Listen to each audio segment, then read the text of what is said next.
ಮಾನ್ಯ ಸದಸ್ಯರು ಮೊದಲನೇದಾಗಿ ಚೆನ್ನಾಗೇ ಹೇಳಿದ್ರು, ಅದೇ ಸಮರ್ಥ ಮಂತ್ರಿ ಇದ್ದೇನೆ,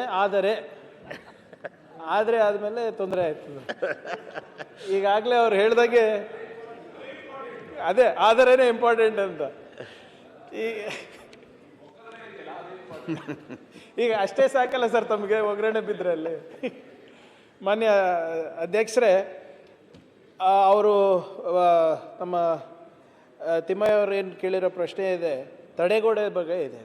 ಮನ್ರೇಗಾ ಉದ್ಯೋಗ ಅಧ್ಯಕ್ಷ ನೀವು ತಿಮ್ಮಯ್ಯ ಅಂತ ಕರೆದು ಈಗ ಸಚಿವರು ಎಲ್ಲ ತಿಮ್ಮಯ್ಯ ಅಂತಲೇ ಕರೆಯಕ್ಕೆ ಶುರು ತಮ್ಮಯ್ಯ ಸಾರಿ ದಯವಿಟ್ಟು ತಮ್ಮಯ್ಯ, ಯಾರು ಕೂಡ ಅವ್ರನ್ನ ತಿಮ್ಮಯ್ಯ ಅಂತ ಕರಿಬೇಡಿ, ತಮ್ಮಯ್ಯ ಅಂತಾನೆ ಕರೀರಿ. ದಯವಿಟ್ಟು ತಿಮ್ಮಯ್ಯ ಅಂತ ಕರೆದ್ರೆ ನಿಮ್ಗೆ ದಂಡ ವಿಧಿಸಲಾಗುವುದು. ಈ ಹೆಸರಿನಲ್ಲಿ ವ್ಯತ್ಯಾಸ ಆದ್ರೆ ಹೇಗಾಗುತ್ತೆ ಅಂತ ನನ್ಕಿಂತ ಚೆನ್ನಾಗಿ ಯಾರಿಗೂ ಗೊತ್ತಿಲ್ಲ ಅಧ್ಯಕ್ಷ. ನನಗೆ ಯಾವಾಗ್ಲೂ ಪ್ರಿಯಾಂಕಾ ಅಂದ್ಬಿಟ್ಟು ನಮ್ದು ಜೆಂಡರೇ ಚೇಂಜ್ ಮಾಡ್ಬಿಡ್ತಾರೆ ಒಂದೊಂದ್ಸರಿ. ಸೊ ಹಾಗಾಗಿ ದಯವಿಟ್ಟು ಕ್ಷಮೆ ಇರಲಿ.